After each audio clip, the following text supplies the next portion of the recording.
had no clothes, no underwear. Nobody wears underwear at the hospital. Nobody wears underwear. Nobody, not even the nurses.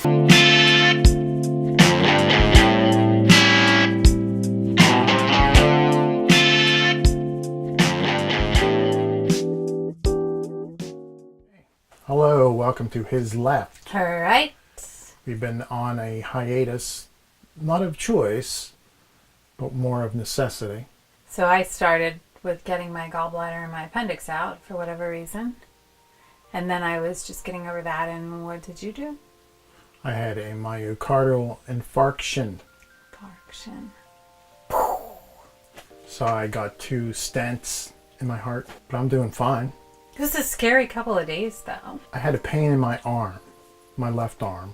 I've been working in the garage for like 4 hours. It was real hot out there, and I was working on a seat belt, and I was using my left arm to check things, and I thought, oh well, I just irritated it. But then it kind of didn't go away. It really started to hurt, and it was different than a muscle pain. And then it started to expand like down into my fingers and then up into my shoulder. So we went for a quick walk to see. We went halfway around the block, and then I said, well, I think we should go. Mm-hmm. So we went to the hospital. But before that, we went through a checklist of like 10 symptoms of a heart attack, and he didn't really have any of them. Because they say shortness of the breath, pain on your chest, things like that, and he didn't really have any of the symptoms of a heart attack. Right. But the blood pressure was high. It was right at the verge of high, 140/90. They did 4 EKGs. Mm-hmm. And finally, the 4th one, I did it. They said, you're having a heart attack. Then that's when they took me to the cath lab. I don't really remember. I remember going to the cath lab, and then the next thing I knew, I was in the room, wasn't I? Yeah, because you went. Yeah, they took you to the cath lab, and I went to the cath lab waiting room. And then they took you right over to the ICU because it was right across the hall. But they were really nice. They were great. Yeah, they were actually pretty wonderful. They let me stay, and they were like, so Saturday was when it happened, and you went home, what, Tuesday? Tuesday. They were really fantastic, but what's been really kind of crazy, we're still trying to get our heads around, is everything that's changed.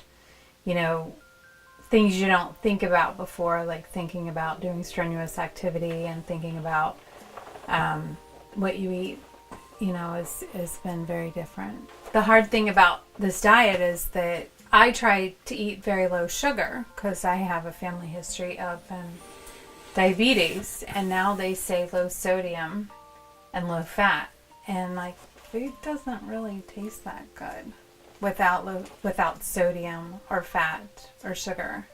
So that's been a really big challenge to make very tasty recipes.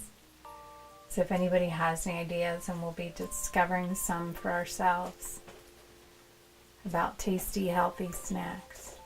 Physically, I feel fine. In some ways, I actually feel a little better because I don't have those blocks in the hearts, and then my heart's operating much more efficiently. Yep, one of the arteries was blocked at 100%, one was blocked at 90%. There's only, 5? Yeah. That's not good. So I made a difference going, I think, to the hospital when we did, because I was there when I actually had the heart attack, as opposed to like having a heart attack and then going to the hospital. Yeah, I worry I wouldn't have been able to get you there. Right. So, and it started with the pain in my left arm, and then it hurt. Oh man, I was in such pain they had to do a CAT scan. They had to do a CAT scan on me. I didn't even know you had a cat. And I was in so much pain. They were like, we need you to sit still for like 4 minutes. And I was just writhing. I was just in such pain. I couldn't sit still. But I got it done. Pulled it out. I was just like, okay. I was like, oh.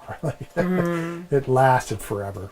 Now it's sad because I lost my sister to a heart attack. Same thing. And she didn't survive her heart attack. So it's been very hard for me to reconcile that she didn't make it. But you frankly made it because she didn't make it. Right. That's the thing. It's the truth. Because after Paula had her heart attack, I learned so much about heart attacks, cardiac care. It's the #1 killer in men and women. They're harder on women to survive because the heart is smaller. And so it's a little less resilient. I know that she was there making us go to the hospital. And, you know, I still miss her. And now it's going to be Ann's turn. Yeah, having another surgery in 3 weeks, and then we're done. 2018, clean as a whistle. That's it. Nothing bad's gonna happen. That's Nothing it. at all. That's where we've been. So hopefully we'll be back to talk about more stuff sooner rather than later. Yeah, but nothing too crazy. So, you know, people are getting real. The thing that was, I thought, interesting to relate it back to politics is people are getting very serious and very upset about politics. And I guess we're here to tell you to take it easy. Don't take yourself too seriously. Because a lot of it was stress. I've always been, I was born anxious. I was born stressed out. I've never been comfortable in my own skin. And I've always felt out of place on the earth. So I'm always like tense. I'm always anxious. And I think that definitely had a lot to do with it. And worry, stress is the killer. Stress is the big killer. So we got to get unstressed. And learn to get along. Yeah, that too. Everybody get along. Yeah, that too. So thanks. Thanks for helping me through it.